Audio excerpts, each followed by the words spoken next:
만년필 펜촉이 이혼 서류 위를 미끄러지며 마지막 획을 그었다. 그 소리는 마른 잎사귀가 발밑에서 으스러지는 것처럼 가볍고도 날카로웠다. 가정법원 직원이 짙은 와인색 표지의 서류 등본 2개를 우리 2사람 앞으로 각각 밀어주었다. 박민혁은 거의 낚아채듯 자신의 서류를 집어들고는 나를 쳐다보지도 않았다. 마치 1초라도 더 머물면 재수없는 기운이라도 옮을 것 같다는 듯이. 서지안의 3년간의 결혼 생활은 이렇게 5분도 채 안 되는 시간 속에 완전히 끝이 났다. 법원의 회전 유리문을 막 나섰을 때 9월의 햇살이 눈부시게 쏟아졌다. 나는 깊게 숨을 들이마시고 구석에 주차된 내 작은 차를 향해 걸어가려던 참이었다. 가방 속에서 휴대폰이 미친 듯이 진동하기 시작했다. 전화가 아니었다. 쉴 새 없이 이어지는 메시지 알림음이었다. 윙윙윙. 마치 성난 벌떼처럼. 휴대폰을 꺼내자 화면에는 가족 단톡방 아이콘이 떠 있었다. 내가 알림을 꺼뒀음에도 전체 멤버 호출 기능 때문에 강제로 팝업이 뜬 그 단톡방. 박간의 행복한 우리 집. 메시지를 보낸 사람은 나의 전 시어머니 김미숙 여사였다. 시간은 불과 1분 전. 거의 내가 이혼 확인 서류를 손에 쥔 바로 그 순간이었다. 그녀는 장문의 글과 함께 폭죽이 터지고 활짝 웃는 이모티콘을 연달아 보냈다. 그 내용은 이랬다. 우리 착한 새며느리 최유나, 오늘 정식으로 처음 집에 오는 걸 열렬히 환영한다. 엄마가 신라호텔 제일 큰 룸으로 예약해뒀어. 우리 가족 18명 한 명도 빠짐없이 모두 와서 우리 예쁜 며느리 환영해주고 좋은 기운 듬뿍 받아가자. 그 아래로 몇 장의 사진이 연달아 올라왔다. 첫 번째 사진은 시어머니가 젊은 여자와 다정하게 팔짱을 끼고 찍은 셀카였다. 나는 그 여자를 알았다. 최유나. 박민혁이 휴대폰 비밀 앨범에 숨겨두었던 그의 진정한 사랑. 두 번째 사진은 호텔 룸의 모습이었다. 황금빛으로 빛나는 거대한 원형 테이블 위에는 이미 정갈한 전체 요리들이 놓여 있었다. 세 번째 사진은 전체 샷이었다. 역시나 박민혁의 두 누나와 매형들, 외삼촌과 외숙모, 사촌 오빠와 언니까지 까맣게 둘러앉은 사람들이 시센터에 선 박민혁과 최유나를 감싸고 있었다. 모두의 얼굴에 웃음꽃이 활짝 피었고 카메라를 향해 엄지를 치켜들고 있었다. 나는 그 자리에 우뚝 섰다.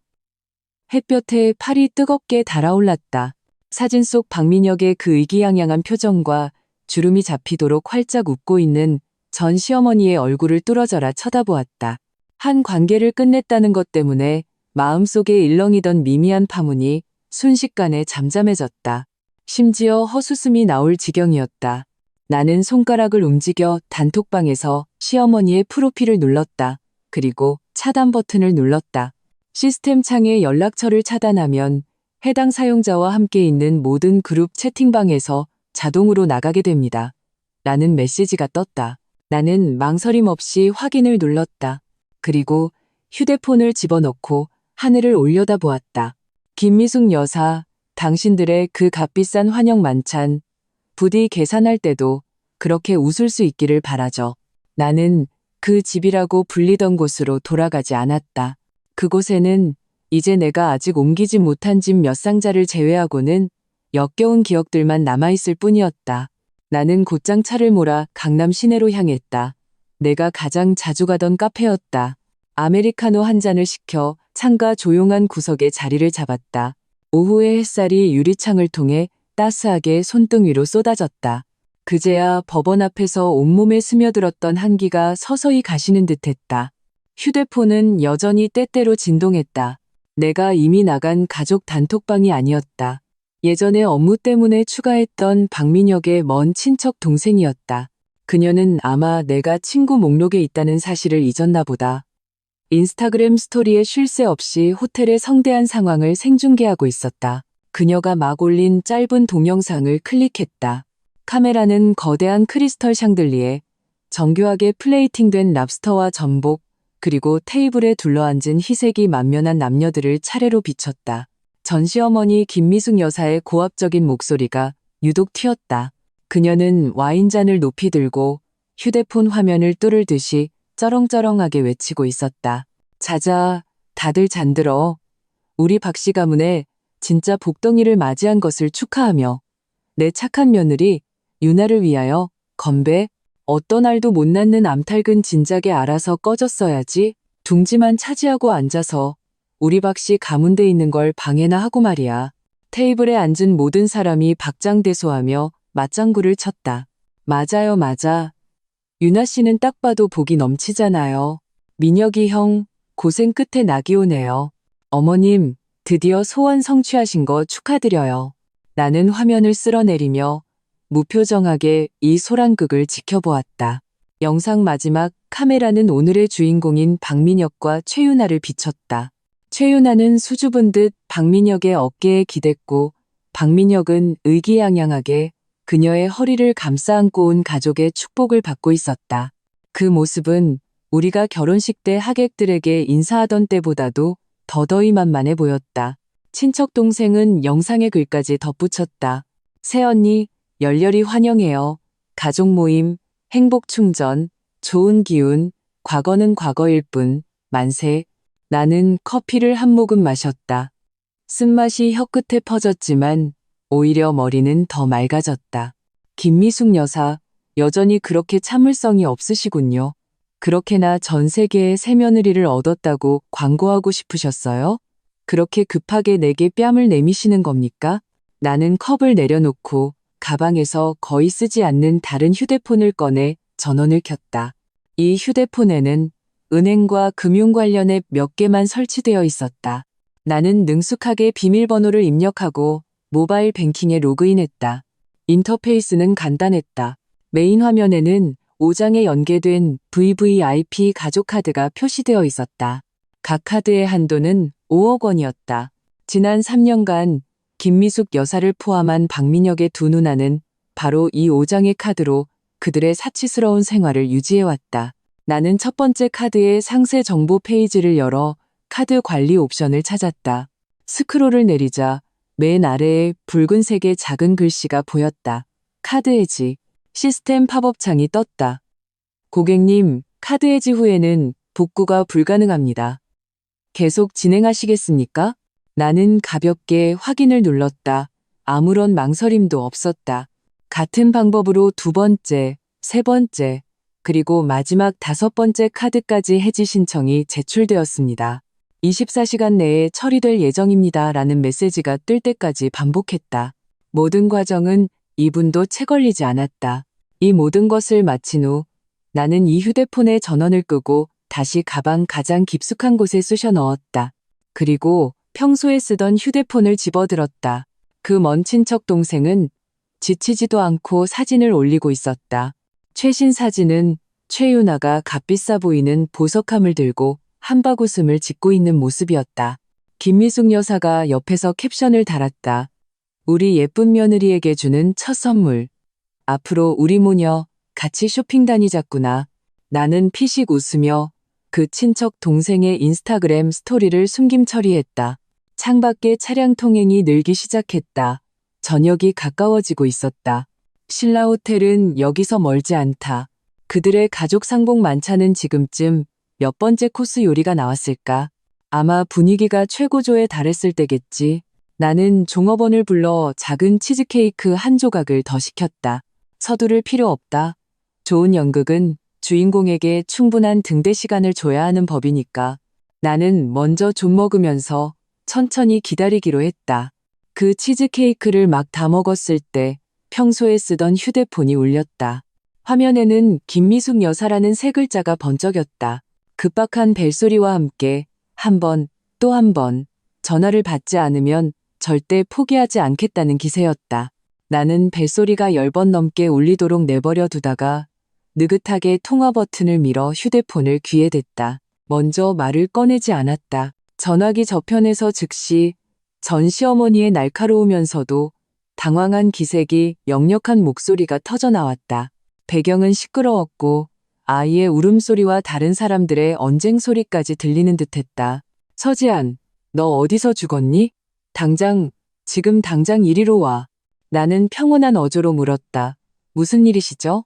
김미숙 여사는 내 평온함에 말문이 막힌 듯 목소리가 더 날카로워졌다. 무슨 일? 네가 지금 나한테 무슨 일이냐고 물어? 결제, 신라호텔. 당장 와서 계산하란 말이야. 우리 이제 다 먹고 가려는데. 나는 가볍게 하고 소리를 냈다. 댁들이 식사하는데 제가 왜 계산을 하죠? 김미숙 여사는 길길이 날뛰며 소리쳤다. 너 지금 시침이 뗄 거야? 내 카드가 안 긁혀. 분명히 무슨 문제가 생긴 거야. 내 명의로 된 메인 카드는 문제 없지? 빨리 와서 계산해. 여기서 망신당하게 하지 말고. 지금 지배인이랑 직원들이 다 기다리고 있잖아. 나는 저쪽 상황을 상상할 수 있었다. 김미숙 여사는 분명 한 손으로는 전화기를 가리면서 다른 한 손으로는 호시탐탐 노려보는 호텔 지배인에게 억지 미소를 짓고 있을 것이다. 이마에는 아마 식은땀이 송골송골 맺혔을 테고 평생 체면을 목숨처럼 여기던 그녀가 지금 온 가족 18명, 특히 막 집안에 들인 애지중지하는 새며느리 앞에서 계산을 못해 쩔쩔매고 있는 것이다. 이것은 그녀를 죽이는 것보다 더한 고통일 것이다.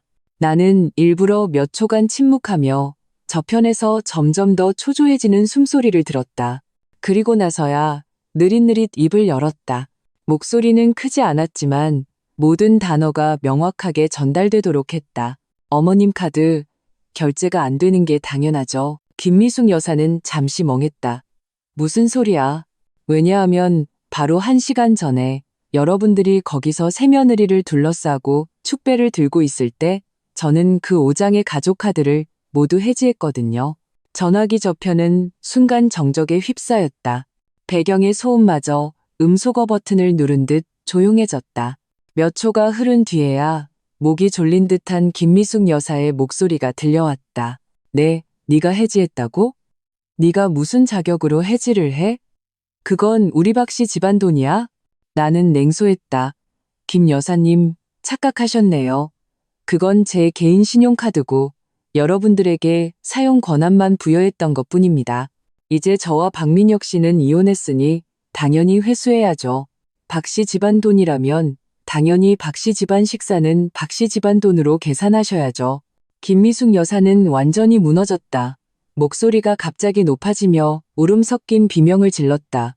서지한, 너 어떻게 이렇게 악독할 수가 있어. 너나 죽이려는 거지? 800만 원. 이 식사가 800만 원이라고. 나더러 지금 이 많은 돈을 어디서 구하라는 거야. 내 이 늙은 얼굴을 어디다 두라고. 빨리 와. 안 그러면 나 오늘 여기서 죽어버릴 거야.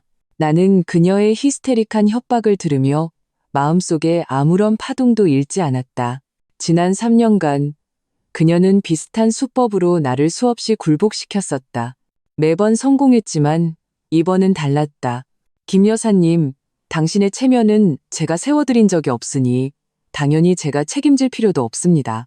800만 원의 식대는 여러분이 소비한 것이니 당연히 여러분이 지불해야죠.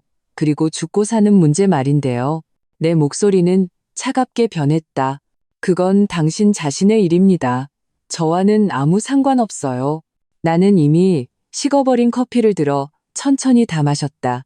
창밖에는 화려한 등불이 켜지기 시작했다. 도시의 밤은 이제 막 시작되고 있었다. 김미숙 여사와의 통화를 끊고 세상이 조용해진 지 5분도 채 되지 않아 내 휴대폰이 다시 윙윙거리기 시작했다. 이번에는 카카오톡이었다.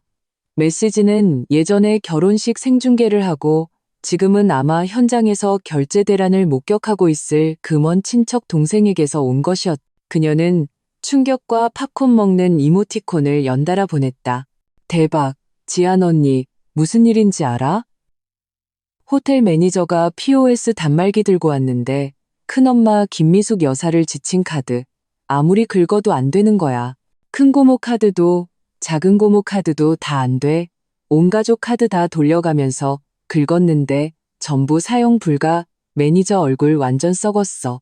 헐, 언니는 못 봤지? 큰엄마 얼굴이 빨개졌다가 하얘졌다가 파래졌다가 카멜레온인 줄. 그 자리에서 바로 언니한테 전화하더니 몇 마디 못하고 아이고 소리 지르면서 기절할 뻔했어. 새언니 최윤아가 옆에서 부축하는데 걔도 얼굴 장난 아니게 굳었더라. 제일 웃긴 건 매니저가 이룸은 미니멈 차지가 있어서 제일 비싼 요리랑 와인 시킨 거 할인해도 800만 원이래. 한 푼도 깎아줄 수 없다고. 지금 큰엄마는 의자에 주저앉아서 끙끙 앓고 있고 민혁이 오빠는 전화 돌리면서 돈 빌리고 있어. 친척들 전부 멀뚱멀뚱 눈치만 보고 아무도 말 안 해. 아까 건배할 때 그 뜨거웠던 분위기 싹 사라졌어. 두 진짜 웃겨 죽겠네. 나는 화면에 계속해서 튀어나오는 글자들을 보며 그 아수라장 같은 광경을 상상할 수 있었다. 김미숙 여사는 체면을 가장 중요하게 생각하는데 오늘의 이 장면은 그녀의 체면을 바닥에 갈아버리는 수준이었다. 나는 알았어라는 간단한 이모티콘을 보냈다. 친척 동생은 바로 언니가 한 거지? 라는 메시지와 함께 윙크하는 이모티콘을 보냈다. 나는 직접적인 대답 대신 구경만 해. 말은 섞지 말고 라고 답했다. 휴대폰을 내려놓고 나는 책상 위에 있던 잘 쓰지 않는 휴대폰을 다시 켰다. 은행 앱에서 알림이 와 있었다. 5장의 가족카드 해지 절차가 모두 완료되었다는 내용이었다. 좋아. 뿌리를 뽑는 2단계는 깔끔하게 끝났다. 이제 장작을 좀 더 넣어서 이 불길을 더 활활 타오르게 할 차례였다. 나는 거의 사용하지 않던 인스타그램 부계정에 로그인했다. 이 계정은 몇 년 전 심심풀이로 만든 것으로 팔로워는 거의 없었다. 딱 좋았다. 나는 이전에 가족 단톡방과 친척 동생의 인스타그램 스토리에서 저장해둔 사진과 영상을 추렸다. 특히 상징적인 몇 장을 골랐다. 김미숙 여사가 새며느리를 환영하며 단톡방에 올린 메시지 캡처, 호텔룸의 호화로운 전경, 랍스터와 전복이 가득한 테이블 클로즈업, 온 가족 18명이 축배를 드는 단체 사진, 그리고 최윤아가 보석함을 자랑하는 사진까지. 나는 간단하게 글을 편집했다. 개인적인 감정은 최대한 배제하고 가장 담담한 어조로 글을 썼다. 오늘 정식으로 싱글이 되었습니다. 이혼 서류를 받자마자 전 시어머니께서는 가족 단톡방에 새며느리가 처음 집에 오는 것을 환영하는 메시지를 올리셨고 5성급 호텔에서 18명의 축하 파티를 여셨네요. 결혼 3년, 가족을 위해 헌신한 결과가 이렇게나 성급한 모욕이라니. 제 가족 카드로 화려한 생활을 유지하던 그들이 이미 제 후임자를 구해놓았다는 사실을 이제야 알았습니다. 그렇다면 여러분이 즐긴 것은 여러분이 계산하셔야죠. 사이다, 시월드, 이혼. 그리고 나서 나는 서울의 유명 가십 페이지와 연애 결혼 관련 인플루언서 몇 명을 태그했다. 이 모든 것을 마치고 나는 바로 계정에서 로그아웃하고 휴대폰을 껐다. 나는 인터넷의 속도가 상상을 초월한다는 것을 알고 있었다. 재벌가, 불륜, 고부 갈등, 돈 문제가 뒤섞인 이 현실 막장 드라마는 금세 사람들의 안주거리가 될 것이다. 김미숙 여사는 체면을 가장 사랑한다고? 박민혁은 성공한 사업가 이미지를 유지하는 게 제일 중요하다고? 나는 그들의 가장 추악한 면을 모든 사람이 볼 수 있도록 찢어발겨줄 것이다. 나는 카페에서 계산을 하고 나와 결혼 전에 사두었던 작은 오피스텔로 차를 몰았다. 이곳은 조용하고 아무에게도 방해받지 않는다. 나는 뜨거운 물로 목욕을 하고 일찍 잠자리에 들었다. 다음 날 나를 깨운 것은 휴대폰 벨소리였다. 창밖은 이미 환했고 햇살이 눈부셨다. 전화를 건 사람은 내 절친 이수연이었다. 전화를 받자마자 그녀 특유의 우렁찬 목소리가 터져 나왔다. 내 사랑 지아나, 괜찮아? 세상에, 인스타랑 커뮤니티 난리 났어. 내 부계정으로 올린 거 진짜야? 김미숙 그 마녀가. 진짜 네가 이혼 도장 찍자마자 그런 짓을 했다고? 나는 눈을 비비며 아직 잠이 덜 깬 목소리로 힘겹게 대답했다. 응, 진짜야. 수연이는 즉시 욕을 퍼부었다. 미친, 그 집구석 뭐하는 쓰레기들이야? 이혼 잘했어. 진짜 존나 잘했어. 기다려. 내가 맛있는 거 사들고 너네 집으로 바로 갈게. 이럴 땐 친구가 옆에 있어야지. 수연이의 전화를 끊고 나서야 휴대폰에 수십 통의 부재중 전화가 와 있다는 것을 알았다. 대부분 모르는 번호였다. 아마 박민혁이나 그의 친척들이 번갈아 가며 전화를 건 것이리라. 문자도 10여 통화 있었다. 박민혁이 보낸 것이었다. 어조는 초반에 서지안, 너 무슨 짓이야? 당장 엄마 경찰서에서 빼내. 라는 질책에서 무슨 일이든 우리 잘 얘기해서 풀자. 일단 와서 호텔 계산 문제부터 해결해줘. 라는 회유로 그리고 마지막 새벽 3시 넘어 보낸 문자에는 정말 이렇게까지 해야겠어? 라는 체념까지 담겨 있었다. 나는 한 통도 답장하지 않고 전체 선택하여 삭제했다. 경찰서라. 어젯밤의 결말은 내가 생각했던 것보다 훨씬 더 흥미진진했나 보다. 나는 느긋하게 일어나 씻고 옷을 갈아입었다. 막 옷을 다 입었을 때 초인종이 울렸다. 현관문 렌즈로 보니 역시나 수연이었다. 양손에 커다란 봉투 2개를 들고 살기등등하면서도 흥분을 감추지 못하는 표정이었다. 문을 열자마자 수연이는 나를 와락 껴안았다. 우리 지안이 마음고생 많았지. 근데 진짜 잘했어. 카드 정지시킨 건 신의 한 수야. 그녀는 식탁 위에 봉투를 내려놓았다. 안에는 김이 모락모락 나는 만둣국과 두유가 들어있었다. 우리는 아침을 먹으며 자리에 앉았다. 수연이는 참지 못하고 휴대폰을 꺼내 네이트판을 열어 나에게 보여주었다. 이것 봐, 이것 봐, 네가 올린 글. 유명 페이지 몇 군데서 퍼가서 댓글이 수천 개야. 전부 그 쓰레기 가족 욕하고 너 응원하는 글이야. 나는 인기 댓글을 훑어보았다.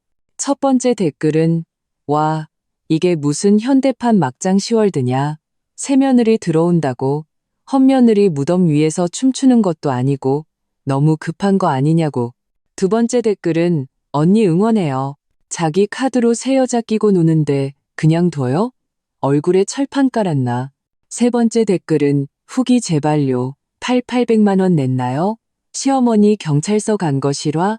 실시간 중계 원합니다. 수연이는 화면을 내리며 신나서 말했다. 그리고 이것 봐. 어떤 사람이 그 최은아 예전에 어디 이상한 회사 안내데스크에서 일하다가 박민혁 꼬신 거라고 신상 털었어. 또 어떤 사람은 김미숙 여사가 차고 있는 새 팔찌 저번 달에 내 카드로 긁은 거라고 알아봤대. 지금 온 국민이 그 집안 비웃고 있어. 이야기를 나누는 동안 우리 집 유선 전화가 울렸다. 이 번호는 극소수의 사람만 알고 있다. 나와 수연이는 눈을 마주쳤다. 나는 다가가 발신 번호를 확인했다. 서울 지역 번호가 찍힌 고정번호. 조금 낯이 익었다.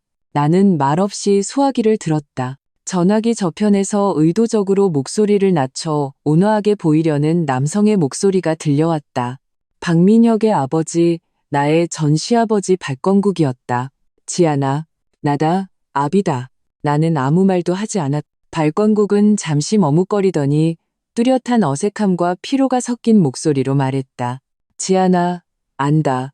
이번 일은 민혁이랑 걔 엄마가 잘못했어.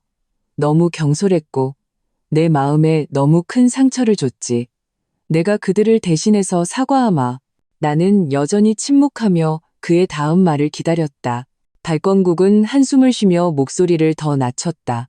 봐라, 화낼 만큼 냈고 속상할 만큼 속상했잖니. 네, 미숙이가 어제 호텔에서 너무 흥분해서 호텔 사람들이랑 좀 다툼이 있었단다. 그래서 경찰서에 가서 하룻밤 묵고 방금 줘서 다 쓰고 나왔어. 내가 지금 데리러 가는 길이다. 이게 소문나면 우리 박씨 집안 명예에도 회사에도 영향이 아주 안 좋아. 그는 잠시 말을 멈추고 내 반응을 기다리는 듯했다. 내가 여전히 말이 없자 그는 어쩔 수 없이 말을 이었다. 그 호텔 계산서 말이다. 800만 원. 작은 돈이 아니잖니. 민혁이가 급하게 마련해봤는데 이 0만 원밖에 못 모았어. 아직 한참 모자라. 혹시 네가 먼저 좀 내줄 수 있겠니? 내가 빌리는 셈치마. 나중에 꼭 갚으마. 우리 그래도 한때 가족이었는데 남들 보기에 흉한 모습은 보이지 말아야지 않겠니? 여기까지 듣고 나는 마침내 입을 열었다. 목소리는 마치 날씨 이야기를 하듯 평온했다. 박건국 선생님, 3가지를 착각하고 계시네요. 첫째, 저는 선생님 아들과 이혼했고 선생님은 제 아버님이 아니십니다. 둘째, 김미숙 여사님이 경찰서에 가신 건 소비 후 대금을 지불하지 못하고 호텔 측과 충돌했기 때문입니다. 그건 그분의 개인적인 행동이 초래한 결과이지 제가 남들 보기에 흉하냐 마냐와는 무관합니다. 셋째, 그리고 가장 중요한 점인데요. 나는 일부러 말의 속도를 늦춰 모든 단어가 명확하게 전달되도록 했다. 그 식사는 여러분 박씨 집안이 새로운 구성원을 환영하기 위해 연축하연입니다. 저 서지아는 방금 여러분이 성급하게 내쫓은 외부인일 뿐인데 어째서 제 전남편의 새 여자를 위한 800만 원짜리 환영 파티 비용을 지불해야 하죠? 그 어떤 논리로도 말이 안 되지 않습니까? 발권국은 전화기 저편에서 숨을 헛들이켰다. 내가 이렇게 직접적이고 강경하게 나올 줄은 예상하지 못했던 모양이다. 나는 그가 말을 고를 틈을 주지 않고 말을 이었다. 박씨 집안의 명예와 회사에 미칠 영향은 선생님과 선생님 아들이 고려해야 할 문제입니다. 이혼 당일에 성대하게 축하 파티를 열고 뉴스를 타게 만든 건 제가 아니니까요. 죄송하지만 그 부탁은 들어드릴 수 없겠습니다. 말을 마친 나는 바로 전화를 끊고 유선 전화선까지 뽑아버렸다. 옆에서 듣고 있던 수연이는 눈을 빛내며 나에게 엄지를 치켜들었다. 대박, 지아나, 너무 속 시원하다. 예전엔 네가 너무 그 사람들 체면 세워줬어. 나는 식탁으로 돌아와 이미 미지근해진 두유를 마저 마셨다. 발권국이 전화를 했다는 것은 그들이 정말 막다른 길에 몰렸다는 뜻이다. 마지막 남은 위선적인 체면마저 버릴 정도로. 하지만 이걸로는 부족하다. 단순히 계산서를 내지 못하고 체면 좀 구기는 걸로 내가 지난 3년간 받은 상처를 어떻게 다 갚을 수 있겠는가. 나는 휴대폰을 들어 결혼 전에 위임했던 개인 법률 고문에게 메시지를 보냈다. 김 변호사님, 이제 시작하셔도 됩니다. 저와 박민혁의 혼인 기간 중 그의 개인 명의로 등록되었지만 부부 공동 재산에 해당할 수 있는 회사의 장부조사를 시작해 주십시오. 특히 민혁테크의 최근 3년간 자금 흐름을 중점적으로 봐주세요. 수연이는 우리 집에서 오후까지 머물며 박씨 집안 사람들을 3시간 동안이나 욕해주다가 남자친구의 재촉 전화를 받고서야 떠났다.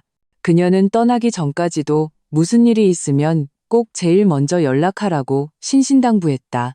그녀를 보내고 나니 집안은 완전히 조용해졌다. 나는 휴대폰을 무음으로 바꾸었다. 계속해서 걸려오는 모르는 번호들. 나는 그 번호들이 화면에 떴다가 사라지는 것을 보며 마음속에 아무런 파동도 느끼지 않았다. 저녁 무렵 초인종이 다시 울렸다. 이번에는 급하게 문을 열지 않고 먼저 현관문 렌즈로 밖을 내다보았다. 문 밖에는 박민혁이 서 있었다. 어제 입었던 그 양복 차림이었지만 셔츠는 구겨지고 넥타이는 느슨하게 풀려 있었다. 머리는 헝클어져 있고 눈 밑에는 검은 그림자가 드리워져 있었다. 온몸에서 피로와 낭패감이 흘러넘쳤다. 어제 호텔 사진 속에 그 의기양양함은 온데간데 없었다. 나는 문을 열지 않고 문을 사이에 두고 물었다. 무슨 일이죠? 박민혁은 내 목소리를 듣자마자 문에 바싹 다가와 억누르지 못한 짜증이 섞인 목소리로 낮게 말했다. 서지안, 문 열어. 얘기 좀 해. 할 얘기 없어요. 호텔 계산서 문제라면 저한테는 소용없어요. 박민혁은 초조해하며 손으로 문을 한번 쳤다. 서지안, 꼭 이렇게까지 해야겠어? 엄마는 아직 경찰서에 계시고 회사에는 클라이언트 여러 곳에서 전화와서 인스타그램 일에 대해 묻고 있어. 이게 얼마나 큰 타격인지 알아? 우리가 이혼했어도 이렇게 돌 던지면 안 되는 거잖아. 나는 그의 말을 들으며 실소가 터져 나왔. 돌을 던져? 그와 그의 엄마가 나를 걸레처럼 버렸을 때는 오늘 같은 날이 올 거라고 생각도 못했나? 나는 차갑게 말했다. 박민혁 씨 타격을 준 건 당신들 자신의 행동이에요. 5성급 호텔에서 18명이나 초대해서 식사하고 돈을 못 낸 건 당신들이지 내가 아니에요. 인스타그램은요? 난 사실을 말했을 뿐이에요. 만약 당신들이 창피하다면 자신이 무슨 짓을 했는지 반성해야지 사실을 말한 사람을 탓해서는 안 되죠. 박민혁은 내 말에 할 말을 잃었다. 한참 뒤 그는 깊게 숨을 들이쉬더니 갑자기 목소리를 부드럽게 바꿨다. 과거에 내가 익숙했지만 지금은 역겹기만 한 그 다정한 말투로 지아나, 내가 잘못했어. 내가 너한테 정말 미안해. 유나랑은 그냥 한순간의 실수였어. 우리 3년 부부였던 정을 봐서라도 이번 한 번만 나 좀 도와줘. 일단 호텔 계산서부터 해결하고 엄마부터 나오게 해줘. 나중에 내가 꼭 보상할게. 응? 보상? 나는 웃음이 터져 나올 뻔했다. 그는 내가 아직도 그의 달콤한 말 몇 마디에 넘어가는 그 서지안인 줄 아는 걸까? 박민혁 씨, 그런 역겨운 말은 그만해요. 당신과 최윤아가 한순간의 실수였는지 아닌지는 당신 마음이 더 잘 알겠죠. 우리 사이는 당신이 이혼 서류에 서명한 순간부터, 당신 어머니가 그 단톡방 메시지를 보낸 순간부터 계산할 빚만 남았어요. 정 같은 건 없다고요. 나는 잠시 말을 멈추고 단호하게 말했다. 돈은 한 푼도 안 내요. 사람은 당신들이 알아서 해결하세요. 다시는 찾아오지 마요. 그렇지 않으면 경비 부를 겁니다. 문 밖은 몇 초간 침묵했다. 그리고 나서 박민혁의 분노에 찬 낮은 목소리가 들려왔다. 서지안, 너 정말 독하다. 너, 두고 봐. 이어서 쿵쿵거리는 발소리가 들렸다. 그는 떠났다. 나는 문에 기댄 채 길게 숨을 내쉬었다. 마음속에는 승리의 기쁨 대신 모든 것이 제자리로 돌아온 듯한 평온함이 있었다. 가면을 벗으니 차라리 낫다. 위선적인 연기를 계속할 필요는 없으니까. 나는 책상 앞으로 가서 컴퓨터를 켰다. 이제 본론으로 들어갈 시간이었다. 이메일에 로그인하자 김 변호사님이 보낸 초기 회신이 와 있었다. 메일에는 그가 이미 민혁테크의 일부 공개 자료와 세무 기록을 조회했으며 몇 가지 의심스러운 점을 발견했다는 내용이 있었다.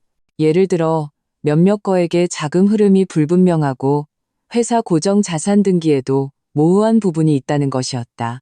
김 변호사님은 나에게 조속히 더 깊이 있는 재무감사를 진행할 수 있도록 위임해달라고 제안하며 민법에 따라 박민혁이 혼인 기간 중 부부 공동재산을 빼돌리거나 은닉한 사실을 증명할 수 있다면 내가 더 많은 재산을 분할받거나 전부를 되찾을 수도 있다고 알려주었다. 나는 즉시 메일에 답장했다. 김 변호사님께 모든 권한을 위임합니다. 어떤 대가를 치르더라도 반드시 진실을 밝혀주십시오. 메일을 보내고 나자 나의 다른 개인 휴대폰이 울렸다. 이 번호는 나의 직계가족 몇 명만 알고 있다. 화면에는 오빠라는 이름이 떠 있었다. 전화를 받자 오빠 서진우의 차분한 목소리가 들려왔다.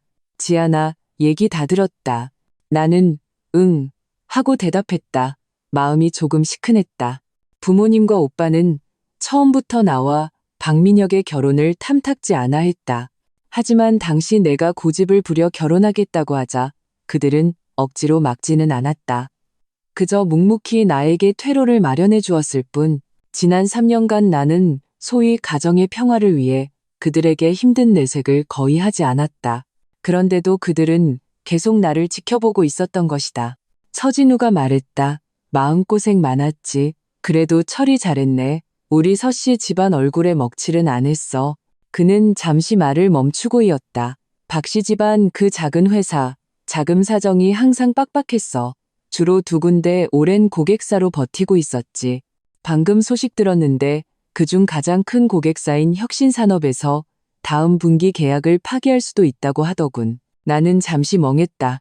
오빠, 설마. 서진우의 목소리는 마치 별일 아니라는 듯 담담했다. 혁신산업 사장이 나한테 빚진 게 좀 있거든. 그냥 지나가는 말로 박민혁의 인성과 최근 소문에 대해 언급했을 뿐이야. 사업하는 사람들은 안정을 중요하게 생각하니까. 나는 즉시 상황을 파악했. 오빠는 소리소문 없이 이미 박민혁의 돈줄을 끊기 시작한 것이다. 내가 가족 카드를 해지하고 인터넷에 폭로한 개인적인 차원의 반격에 비해 오빠의 이 한수는 정말로 급소를 찌르는 것이었다. 서진우가 말했다. 아버지는 너 조용히 본가로 들어와서 지내라고 하셔. 엄마가 너 주려고 삼계탕 끓여 놓으셨다. 나는 눈시울이 뜨거워졌다. 깊게 숨을 들이마시고 말했다. 오빠, 아빠 엄마한테 고맙다고 전해줘. 근데 당분간은 혼자 지내고 싶어. 내가 직접 정리해야 할 빚이 좀 있어서. 서진우는 내가 이렇게 말할 줄 알았다는 듯 억지로 권하지 않았다. 알았다. 필요한 거 있으면 언제든 말해. 기억해. 서씨 집안은 언제나 내 편이다. 아무나 널 함부로 대하게 두지 않을 거야. 혼자 싸우고 있는 게 아니었다. 나의 가족은 언제나 내 뒤에 있었다. 오빠의 전화는 정심환과 같았다. 나는 박민혁 회사의 문제가 이제 막 시작되었다는 것을 알았다. 하지만 그들 내부의 붕괴가 이렇게 빨리 찾아올 줄은 몰랐다. 다음 날 오전에 나는 다시 그 먼 친척 동생의 카톡 폭탄을 받았다. 이번에는 문자가 아니라 목소리를 낮췄음에도 흥분을 감추지 못하는 여러 개의 음성 메시지였다. 지한 언니, 초대박 사건이야. 언니네. 아니, 박씨 집안 뒤집어졌어? 어제 큰엄마 경찰서에서 돌아오고 나서 완전 불붙은 폭죽 같았어. 듣자 한 이 방에서 밤새 울고불고 언니 욕을 했대. 오늘 아침에 좀 진정되나 싶더니 그 화를 새언니한테 다 퍼붓더라. 이어서 그녀가 몰래 녹음한 듯한 음성 파일이 도착했다. 배경소음이 좀 섞여 있었지만 김미숙 여사의 날카로운 목소리와 더 이상 상냥하지 않은 최유나의 반박이 선명하게 들렸다. 김미숙, 유나야, 엄마가 너한테 뭐라고 하는 게 아니라 어제 요리 시킬 때 내가 그 수입 레드와인 한 병만 시켜서 맛만 보자고 했잖니. 넌 기분 내야 한다고 2병이나 따자고 했고, 그리고 그 최고급 전복 한 사람당 하나씩? 그게 다 돈이 얼마니? 이제 어쩔 거야. 계산도 못하고 내 늙은 얼굴에 똥칠을 했어. 최유나 뚜렷하게 불만 섞인 목소리로 어머님, 말씀이 좀 지나치시네요. 어제는 어머님께서 직접 최고급으로 대접해야 한다고 저 섭섭하게 하면 안 된다고 하셨잖아요. 요리 시킬 때도 어머님께서 웃으면서 문제없다고 하셨고요. 이제 와서 제 탓을 하시는 거예요? 김미숙, 목소리가 더 높아지며 내가 카드가 문제 생길 줄 알았겠니? 다 그 빌어먹을 서지한 년이 꾸민 짓이지. 하지만 너도 문제야. 집안 생각해서 아낄 줄을 몰라. 내 손에 그 팔찌 좀 봐. 얼마나 눈에 띄니. 어제는 또 굳이 밥 먹을 때 꺼내서 자랑을 해야 했어? 이제 어쩔 거야. 온 세상이 우리 박씨 집안이 돈 함부로 쓰는 거 다 알게 됐잖아. 최유나, 호주취도 위치. 그 팔찌. 어머님이 첫 선물이라고 굳이 제 손에 끼워주신 거잖아요. 이제 와서 제가 자랑했다고 하시면 어떡해요? 그럼 좋은 일은 다 어머님 덕이고 나쁜 일은 전부 제 탓이라는 거예요? 민혁 씨, 당신이라도 말 좀 해봐요. 녹음 파일 속 박민혁의 목소리는 피곤하고 짜증이 가득했다. 아, 그만들 좀 해요. 아직도 시끄럽지 않아요? 엄마, 유나, 지금 와서 이런 거 따져서 뭐 해요? 중요한 건 남은 800만 원을 어떻게 메우냐고요.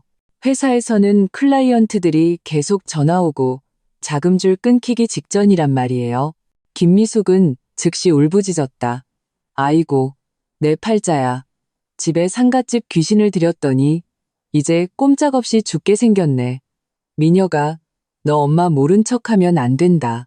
최유나 냉소하며 돈도 없으면서 무슨 부자인 척은. 내가 박씨 집안에 시집 오면 호강할 줄 알았지. 결과는 뭐야? 첫날부터 빚더미에 앉게 생겼네. 이딴 식으로 어떻게 살아? 이어서 무언가 깨지는 소리와 울음소리가 들리며 녹음은 갑자기 끊겼다. 친척 동생의 문자 메시지가 바로 이어졌다. 들었어? 완전 싸움 났어. 새언니, 장난 아니게 성격 있더라. 절대 안 져. 큰엄마 이번에 제대로 늑대를 집에 들였네. 지금 온 가족 분위기 최악이야. 듣자 하니 박민혁 오빠가 아버지 아끼는 양주 2병 몰래 팔아서 급한 불 끄려고 한대. 나는 이 메시지들을 보며 마음속에 아무런 동요도 없었다. 심지어 좀 웃기기까지 했다. 개들끼리 싸우면 털만 날리는 법. 김미숙은 순한 양을 들인 줄 알았겠지만 한치도 물러서지 않는 여우였던 것이다. 이 고부 갈등 드라마는 내가 생각했던 것보다 훨씬 더 빨리 막이 올랐다.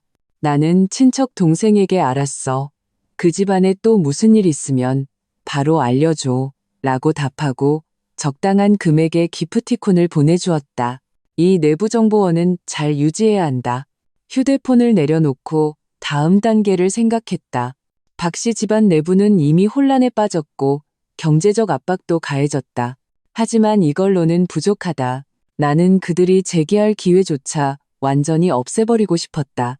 나는 김 변호사님 이메일에서 언급된 회사 자산 문제가 떠올랐다. 박민혁이 처음 회사를 등록할 때 우리 혼인 기간 중에 구입한 작은 오피스텔 주소를 사용했던 것 같다. 그리고 회사 법인 계좌의 자금 흐름이 몇몇 개인 계좌와 빈번하게 불분명한 거래를 한 것 같았다. 나는 다시 김 변호사님에게 연락했다. 오빠가 알려준 혁신산업 계약 파기 가능성 소식도 전해주고 회사 등록 주소와 법인 계좌 자금의 사적 유용 의혹을 중점적으로 제기했다. 김 변호사님은 바로 그게 조사의 핵심이라고 답했다. 만약 박민혁이 회사 자금을 개인적인 사치나 재산은닉에 사용한 것이 사실로 밝혀지면 이혼 재산 분할에서 나에게 극히 유리할 뿐만 아니라 법적 책임을 추궁할 수도 있다는 것이었다. 좋아. 법의 철퇴는 그 어떤 말싸움보다 강력하다. 오후에 나는 로펌으로 가서 김 변호사님을 만나 1년의 위임 서류에 정식으로 서명했다. 로펌에서 나오니 햇살이 좋았다. 나는 북적이는 거리를 걸으며 처음으로 숨통이 트이는 것을 느꼈다. 지난 3년 나는 새장 속에 갇힌 새처럼 위선적인 결혼 생활을 지키고 탐욕스러운 사람들의 비위를 맞추며 살았다. 이제 새장은 부서졌고 하늘은 넓었다. 나는 버블티 한 잔을 사서 천천히 집으로 걸어왔다. 길에서 휴대폰을 확인해 보니 이전에 올렸던 인스타그램 게시물의 인기는 여전히 식지 않았다. 심지어 열성적인 네티즌들은 과거를 파헤치기 시작했다. 최윤아가 과거 SNS에 올렸던 그녀의 소득 수준을 훨씬 뛰어넘는 명품 가방과 해외여행 사진들을 찾아냈다. 그 시점은 박민혁의 불분명한 지출 시기와 정확히 일치했다. 여론은 계속 들끓고 내부는 분열했으며 외부의 압박은 가중되고 있었다. 김 변호사님과 서류에 서명하고 집에 돌아와 막차를 한 잔 우렸을 때 초인종이 또 미친 듯이 울렸다. 이번에는 현관문 렌즈를 보지 않고 바로 문을 열었다. 문 밖에는 박민혁이 서 있었다. 어제보다 더 초췌했다. 눈에 붉은 핏줄은 거미줄 같았고 턱에는 거뭇한 수염 자국이 돋아나 있었다. 그는 손에 서류 폴더 하나를 쥐고 있었는데 힘을 너무 준 탓에 손마디가 하얗게 질려 있었다. 박민혁은 나를 보자마자 거의 이를 악물고 말했다. 서지안, 우리 얘기 좀 해야겠어. 나는 비켜서지 않고 문틀에 기댄 채 그를 쳐다보았다. 무슨 얘기요? 돈 내달라거나 인스탁을 내리라는 거면 할 얘기 없어요. 박민혁은 서류 폴더를 내 앞으로 내밀었다. 목소리는 분노를 억누르고 있었다. 그게 아니야. 이것도 네가 꾸민 짓이지. 맞지? 김 변호사. 그 경제사건 전문이라는 저승사자 김 변호사 말이야. 오늘 회사에 사람 보내서 장부 조사하겠다고 했어. 무슨 자산 혼용, 그것도 조사하겠다고. 네가 시킨 거 맞지? 나는 서류 폴더를 받아들고 천천히 펼쳐보았다. 안에는 김 변호사 로펌에서 보낸 정식 공문사본이 들어있었다. 민혁테크의 재무 상태에 대한 감사를 요구하며 몇 가지 초기 의심점을 나열했다. 회사 등록 주소가 실제 경영지와 불일치하는 점, 그리고 회사 계좌에서 개인 계좌로 흘러들어간 몇몇 거액의 자금 등. 수취인란에는 놀랍게도 최윤아의 이름이 적혀 있었고 비고란에는 프로젝트 용역비라고 되어 있었다. 시점은 불과 3개월 전이었다. 나는 서류 폴더를 덮어 그에게 돌려주었다. 얼굴에는 아무런 표정도 없었다. 김 변호사님은 법에 따라 일을 처리하는 것뿐이에요. 그분이 왜 조사를 하는지는 당신 스스로에게 물어봐야죠. 무슨 떳떳하지 못한 짓이라도 했는지. 박민혁의 얼굴은 순간 붉게 달아올랐다. 그는 서류 폴더를 확 낚아채며 낮게 소리쳤다. 너 거기서 깨끗한 척하지 마. 서지안, 똑똑히 들어. 이 회사는 내가 혼자 힘으로 세운 거야. 너랑은 아무 상관없어. 내 회사에 손댈 생각 꿈도 꾸지 마. 나는 웃었다. 차갑고 조롱 섞인 웃음이었다. 당신 회사라고? 박민혁 씨, 잊었나 본데 우리 아직 최종 재산 분할 안 했어요. 혼인 중에 설립한 회사는 당신 한 사람 명의로 되어 있더라도 내 몫이 절반은 있어요. 하물며 나는 한 걸음 앞으로 다가가 그의 눈을 똑바로 쳐다보며 한자 한자 힘주어 말했다. 우리 부부 공동재산으로 빌린 사무실을 쓰고 결혼 후 수입으로 회사를 운영했잖아요. 심지어 지금은 회사 돈으로 바람난 여자까지 먹여 살린 게 들통났는데 말해봐요. 이 회사가 정말 당신 혼자랑만 관련이 있다고 할 수 있어요? 박민혁은 내 말에 할 말을 잃고 가슴을 거칠게 들썩였다. 그는 내가 이렇게까지 자세히 알 줄은, 그리고 이렇게 직접적으로 가면을 찢어버릴 줄은 예상하지 못했던 것이다. 그는 몇 번 거친 숨을 몰아쉬며 상황을 수습하려 했다. 목소리는 부드러워졌지만 뚜렷한 불만이 섞여 있었다. 지아나, 네가 날 미워하는 거 알아. 하지만 회사는 내 피땀이야. 네가 망가뜨리면 안 돼. 설령 내가 잘못했더라도 이런 식으로 복수하면 안 되지. 우리 앉아서 재산 분할에 대해 제대로 얘기하자. 내가 너한테 보상금 더 많이 챙겨줄게. 보상? 나는 그의 말을 끊었다. 박민혁 씨, 당신은 아직도 내가 그냥 돈을 원한다고 생각하는군요. 내가 원하는 건 정의예요. 당신들이 지난 3년간 나를 속이고 모욕한 것에 대한 대가를 치르게 하는 거라고요. 회사는 만약 깨끗하다면 김 변호사님이 아무것도 찾아내지 못하겠죠. 만약 더럽다면 그건 내가 망가뜨린 게 아니라 당신들 자신의 탐욕이 망가뜨린 겁니다. 나는 순식간에 잿빛이 된 그의 얼굴을 보며 쐐기를 박았다. 그리고 하나 더 알려주죠.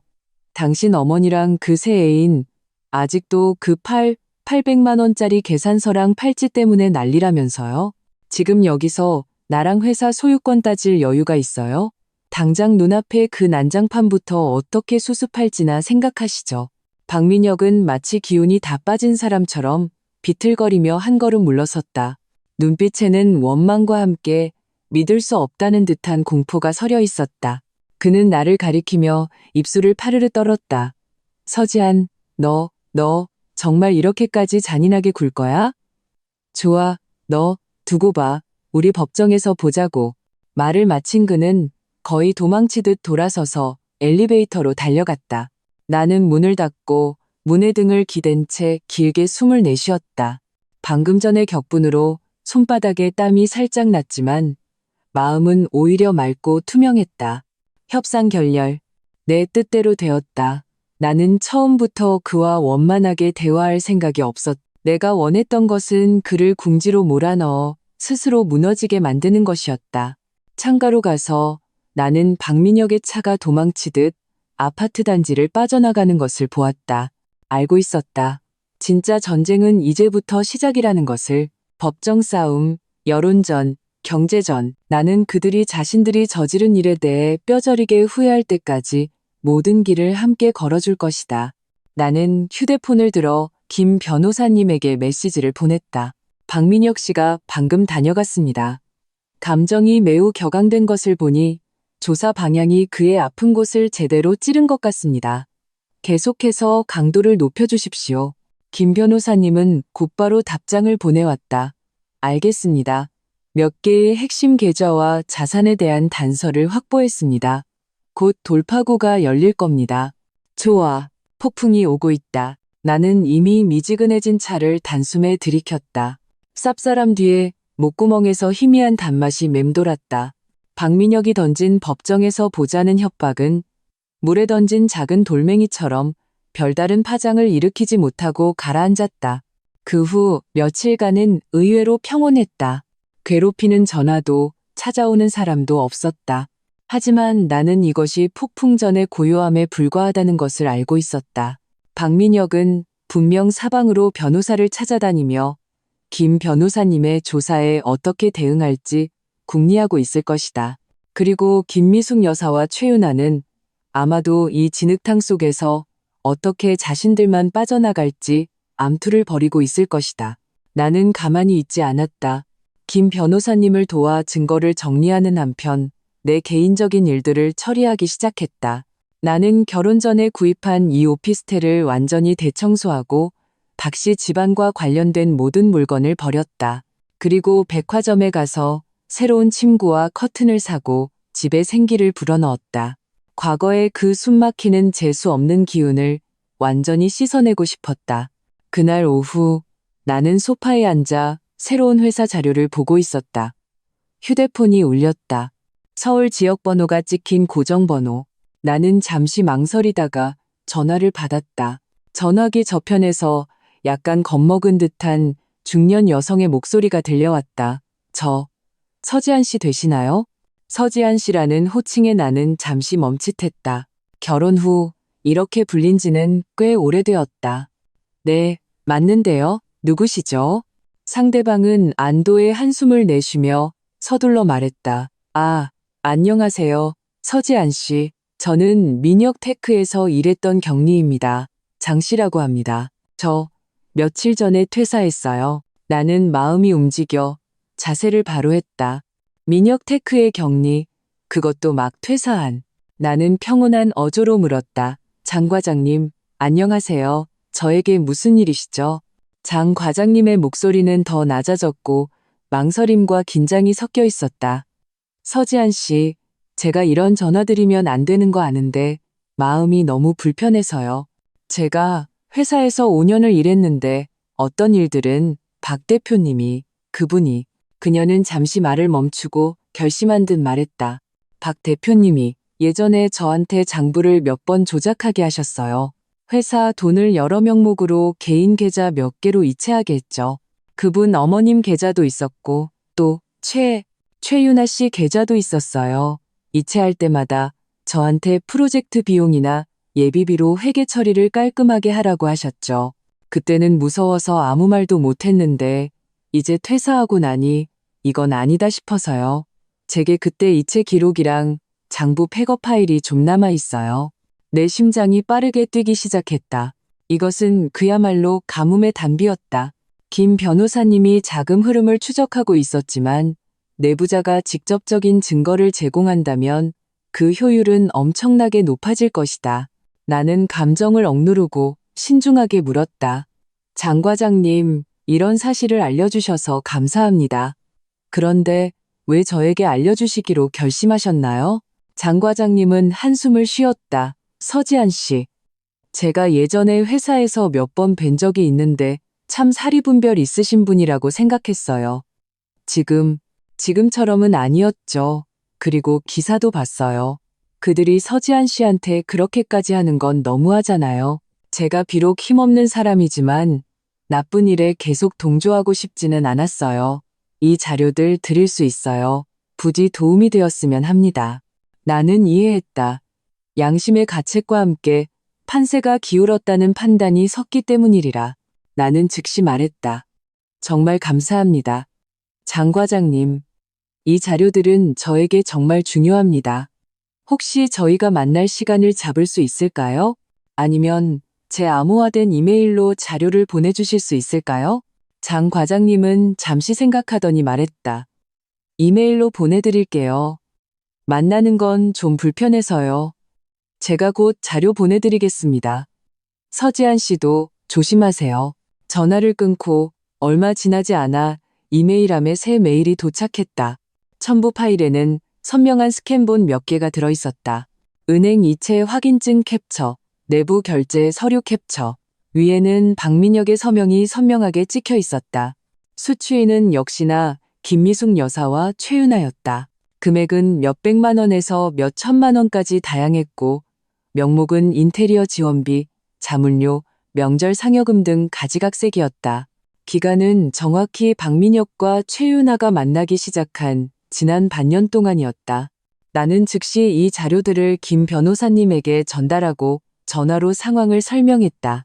김 변호사님은 매우 흥분하며 이것이 박민혁의 혼인 중 재산은닉 및 유용을 증명하는 매우 유리한 직접 증거이며 심지어 업무상 횡령에 해당할 수도 있다고 말했다. 김 변호사님과 통화를 막 끝냈을 때 수연이에게서 전화가 걸려왔다. 목소리에는 대박 특종을 잡은 듯한 흥분이 가득했다. 지아나, 최신 소식. 박민혁 회사 최대 고객사였던 혁신산업. 방금 공식적으로 공문 보내서 다음 분기 계약 취소 통보했대. 듣자 하니 박민혁, 통보받고 사무실에서 컵 집어던졌다고 하더라. 지금 회사 분위기 최악이고 핵심 인력 몇 명은 벌써 몰래 다른 회사 알아보고 있대. 나는 하고 대답했다. 마음속에는 조금의 놀라움도 없었다. 오빠의 일 처리는 언제나 정확하고 치명적이다. 이번 한 방으로 박민혁의 가장 큰 현금 흐름원이 끊긴 셈이다. 원래도 위태롭던 회사는 이제 설상가상일 것이다. 수연이는 또 말했다. 그리고 듣자 하니 최윤아가 그 시어머니랑 또 대판 싸웠대.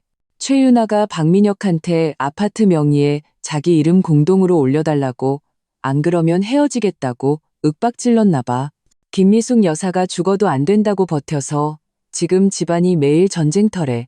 나는 이 소식들을 들으며 마치 나와는 상관없는 한편의 막장 드라마를 듣는 것 같았다. 드라마는 계속해서 클라이맥스로 치닫고 있었고 외부의 압박도 계속해서 거세지고 있었다. 박민혁은 지금쯤 머리가 터질 지경일 것이다. 회사의 위기와 집안의 내전을 수습하는 것만으로도 힘이 다 빠졌을 테니 아마 김 변호사님의 조사에 제대로 된 반격을 할 여력조차 없을 것이다. 평온한 날들이 일주일도 채 지나지 않아 법원에서 소장이 날아왔다. 박민혁이 역시나 소송을 걸었다. 사유는 이혼 후 재산 분할 분쟁. 그는 민혁테크가 자신의 혼전 재산의 연장선이자 발전의 결과물이므로 나와는 무관하다고 주장했다. 그리고 내가 회사 경영에 간섭하는 것을 중단하라고 요구하며 내가 제시한 재산 분할 방안을 부인했다. 소장에 적힌 번지르르한 문구들을 보며 나는 실소를 금치 못했다. 죽을 때가 다 되었는데도 허세를 부리다니. 이게 바로 박민혁의 스타일이다. 좋다. 그가 법정 다툼을 선택했으니 모든 추악한 사실을 햇빛 아래에 드러내주는 수밖에. 나는 소장을 사진 찍어 김 변호사님에게 보냈다. 김 변호사님은 자신감 넘치는 어조로 빠르게 답장을 보내왔다. 마침 저희가 준비한 자료도 거의 다 되었습니다. 재판 때 상대방에게 깜짝 선물을 안겨주죠. 재판 당일 나는 일부러 재단이 깔끔한 짙은 색 정장을 골라 입고 옅은 화장을 했다. 침착하고 유능해 보이는 모습이었다. 법정에 들어섰을 때 나는 건너편에서 쏟아지는 시선을 분명하게 느낄 수 있었다. 박민혁과 그의 변호사가 저쪽에 앉아 있었다. 박민혁의 얼굴은 굳어 있었고 눈빛은 흔들렸다. 나와 눈을 마주치지 못했다. 그의 옆에는 아버지 박건국만 와 있었다. 김미숙 여사와 최윤아는 보이지 않았다. 창피해서 못 왔거나 아니면 집에서 또 대판 싸우고 있거나 둘 중 하나일 것이다. 재판이 시작되고 박민혁의 변호사가 먼저 발언했다. 그는 민혁테크가 어떻게 박민혁 개인의 피땀 어린 결실이며 결혼 후 전업주부였던 나와는 아무런 관련이 없는지를 장황하게 설명했다. 그리고 내가 악의적으로 가족 카드를 해지하고 인터넷에 허위 사실을 유포하여 회사에 막대한 손실을 끼쳤다고 비난했다. 김 변호사님의 차례가 되자 그는 침착하게 일어서서 재판장에게 일련의 증거를 제출했다. 그는 먼저 회사 등록 주소가 우리가 혼인 중에 구입한 아파트라는 증명서와 회사 운영 초기에 우리 부부의 공동 예금을 대량으로 사용한 은행 거래 내역을 제시했다. 그리고 나서 김 변호사님은 결정적인 한 방을 날렸다. 전 격리 장 과장님이 제공한 그 이체 기록들이었다. 선명한 스캔본이 법정 스크린에 투사되었다. 민혁테크 계좌에서 김미숙 여사와 최윤아의 개인 계좌로 흘러들어간 한 건 한 건의 거래 내역, 금액, 시간, 박민혁의 서명이 한눈에 들어왔다. 김 변호사님은 차분한 목소리로 이 거래들이 회사 실제 업무와는 무관하며 순전히 박민혁이 직위를 이용하여 회사 자금을 개인 및 가정의 사치 그리고 혼외 정사를 위해 유용한 것이라고 지적했다. 박민혁의 얼굴은 순간 새하얗게 질렸다. 그의 옆에 있던 변호사도 눈에 띄게 당황하며 이것들은 합법적인 용역 보수나 가족 간의 차용금이라고 반박하려 했다. 하지만 김 변호사님이 최윤아가 해당 전문 자격이 없다는 점, 이체 시점이 소위 프로젝트와 전혀 맞지 않는다는 점 등 사실을 나열하자 그 주장은 힘을 잃었다.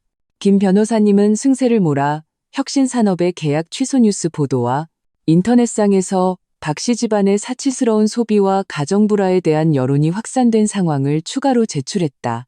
회사의 위기는 박민혁과 그 가족의 부적절한 행동 때문에 발생한 것이며 나와는 무관하다는 것을 증명했다. 모든 과정 동안 나는 시종일관 평온하게 앉아 있었다. 가끔 고개를 들어 바늘방석에 앉은 듯 식은땀을 뻘뻘 흘리는 박민혁의 낭패한 모습을 쳐다보았다. 그는 아마도 자신이 은밀하게 처리했다고 생각했던 그 모든 일들이 언젠가 이렇게 법정에서 적나라하게 드러날 것이라고는 상상도 못했을 것이다. 재판이 끝나고 재판장은 휴정을 선언하며 추후 선고하겠다고 했다. 하지만 누가 봐도 승패는 이미 갈렸다. 법정을 나오자 박민혁과 그의 아버지는 거의 도망치듯 빠르게 걸음을 옮겼다. 밖에 기다리고 있는 기자들에게 사진 찍힐까봐 두려워하는 모습이었다. 김 변호사님은 나에게 말했다. 상황이 예상보다 훨씬 순조롭습니다. 상대방 증거는 허점투성이고 우리가 제출한 증거는 완벽하고 유리합니다. 재산 분할에서 우리가 절대적인 우위를 점할 뿐만 아니라 박민혁 씨는 자금 유용에 대한 법적 책임을 져야 할 수도 있습니다. 나는 고개를 끄덕였다. 마음속에는 별다른 흥분 없이 모든 것이 제자리로 돌아온 듯한 평온함이 있었다. 이 모든 것은 그들이 받아야 할 마땅한 대가였다. 집에 막 돌아왔을 때 수연이에게서 전화가 걸려왔다. 목소리는 마치 자신이 재판에서 이긴 것처럼 흥분해 있었다. 어땠어? 어땠어? 그 사람들 완전 박살냈지? 나는 재판 상황을 간단히 설명해 주었다. 수연이는 전화기 저편에서 환호성을 질렀다. 최고야. 내가 그럴 줄 알았어. 어디 계속 기고만장하게 굴어보라지? 아, 맞다. 지안아, 할 얘기가 있어. 내 친구가 브랜드 기획회사를 차렸는데 경험 있는 파트너를 찾고 있거든. 그 친구가 네가 예전에 박민혁 회사 일 처리해 준 거 알고 능력 좋다고 하더라. 혹시 만나서 얘기해 볼 생각 없어? 기분 전환도 할 겸 말이야. 나는 잠시 멍했다. 다시 일을 시작하는 것. 이것은 내가 깊이 생각해보지 않았던 방향이었다. 지난 3년 나는 확실히 박민혁의 회사를 위해 많은 것을 바쳤다. 명목상으로는 도와주는 것이었지만 실제로는 많은 내부 관리와 고객 응대를 내가 도맡아 했다. 어쩌면 이제는 나 자신을 위해 살아봐야 할 때인지도 모른다. 나는 웃으며 수연이에게 말했다. 좋아. 연락처 좀 보내줘. 한번 생각해 볼게. 전화를 끊고 나는 창밖을 보았다. 재판에서 이긴 것은 단지 원래 내 것이었던 것을 되찾은 것뿐이다. 미래의 길은 나 스스로 한 걸음 한 걸음 걸어가야 한다. 하지만 이번에는 온전히 나 자신을 위해 살 것이다. 법원의 판결은 예상보다 빨리 나왔다. 약 보름이 지났을까 김 변호사님이 정식 판결문을 가지고 우리 집으로 찾아왔다. 그는 편안한 미소를 띤 채 서류를 나에게 건넸다. 서지한 씨, 우리가 완승했습니다. 법원은 우리의 주장을 전적으로 지지했습니다. 민혁테크는 부부 공동재산으로 인정되었고 박민혁 씨의 혼인 중 자금 유용 증거가 명백하다고 판단했습니다. 판결은 다음과 같습니다. 회사 명의의 모든 자산, 즉 고정자산, 미수금, 특허권 등을 감정평가액 기준으로 당신이 70%를 분할받습니다. 박민혁 씨 개인 명의의 그 신혼집 아파트는 비록 그의 단독 명의로 등기되었지만 혼인 중에 구입한 것이므로 당신 소유로 판결되었습니다. 동시에 박민혁 씨는 이번 소송의 모든 비용을 부담해야 합니다. 나는 판결문을 받아들었다. 두꺼운 수십 페이지의 서류에는 명확한 논리와 숫자가 적혀 있었다. 70%라는 비율과 아파트의 소유권을 보며 내 마음속 마지막 돌덩이가 내려앉았다. 이것은 단지 돈의 문제가 아니었다. 이것은 법이 나의 지난 3년간의 헌신과 내가 받은 억울함에 대해 내린 최종적인 인정이었다. 김 변호사님은 덧붙였다. 그리고 박민혁 씨의 자금 유용 혐의에 대해서는 법원이 관련 증거를 경제범죄 수사팀에 이관했습니다. 후속 조사가 있을 수 있습니다. 이번에 그는 꽝 잡으려다 다까지 놓친 셈이죠. 나는 고개를 끄덕였다. 이 결과에 대해 놀랍지 않았다. 권선징악, 단지 때가 오지 않았을 뿐이다. 이제 그때가 온 것이다. 김 변호사님이 떠난 후 나는 오빠에게 전화를 걸었다. 서진우는 다 듣고 나서 그저 담담하게 한마디 했다. 알았다. 나머지 일 처리하는데 집안 도움이 필요하면 말해라. 그가 말하는 것은 판결의 집행이었다. 박민혁이 순순히 회사와 집을 내놓을 리가 없기 때문이다. 나는 말했다. 아니야, 오빠. 김 변호사님이 잘 처리해 주실 거야. 나 혼자 할 수 있어. 서진우는 하고 대답하고 더 이상 말하지 않았다. 하지만 나는 알고 있었다. 만약 필요하다면 그는 반드시 나설 것이다. 역시나 이틀이 채 지나지 않아 박민혁에게서 전화가 걸려왔다. 이번에 그는 더 이상 분노하지 않았다. 대신 거의 절망에 가까운 쉰 목소리였다. 서지안, 판결문, 받았어. 나는 말없이 그의 다음 말을 기다렸다. 그는 숨을 몰아쉬며 떨리는 목소리로 말했다. 회사는 이제 껍데기만 남았어. 혁신산업 계약이 끊겨서 자금줄은 이미 막혔고 외부 부채도 산더미야. 네가 자산을 다 가져가면 나는 정말 아무것도 없어. 그리고 그 집, 그건 우리 부모님이 평생 모은 돈으로 계약금 낸 집이야. 나는 조용히 들으며 마음속에 아무런 동요도 느끼지 않았다. 이제 와서 아무것도 없다고? 진작에 무슨 짓을 하고 다녔는데? 박민혁 씨, 판결문은 법원에서 내린 거지. 내가 내린 게 아니에요. 당신 부모님의 계약금? 결혼 후 우리가 함께 대출금을 갚았고 집값 상승분에는 내 기여도 있어요. 그럼 당신들 집돈은 돈이고 내 헌신과 청춘은 돈이 아닙니까? 박민혁은 내 질문에 말문이 막혔다. 한참 뒤에야 울먹이는 목소리로 말했다. 지안아, 제발 부탁이야. 과거의 정을 봐서라도 나한테 살 길 좀 열어주라. 응, 회사, 조금만 나한테 남겨줘. 집은 우리 부모님이 사셔야 해. 나는 그의 말을 끊었다. 목소리는 얼음장처럼 차가웠다. 당신이 최윤아랑 바람 피우고 당신 어머니가 그 메시지를 보낸 순간부터 우리 사이에 정은 없었어요. 살 길은 남이 열어주는 게 아니라 스스로 만드는 거예요. 당신들이 날 막다른 길로 몰아붙였을 때는 나한테 살 길을 열어줄 생각은 해봤어요? 나는 잠시 말을 멈추고 그의 환상을 직접 깨부수었다. 그리고 하나 더 알려주죠. 판결에 따라 당신은 지정된 기한 내에 자산명의 이전과 청산 절차에 협조할 의무가 있어요. 만약 이행하지 않으면 법원에 강제 집행을 신청할 겁니다. 그때는 상황이 더 꼴사나워질 거예요. 전화기 저편에서 박민혁의 억눌린 흐느낌이 들려왔다. 그리고 전화는 거칠게 끊겼다. 나는 그의 현재 처지를 상상할 수 있었다. 모두에게 버림받고 회사는 파산했으며 법적 책임까지 져야 할지도 모른다. 하지만 이 모든 것은 그가 자초한 일이다.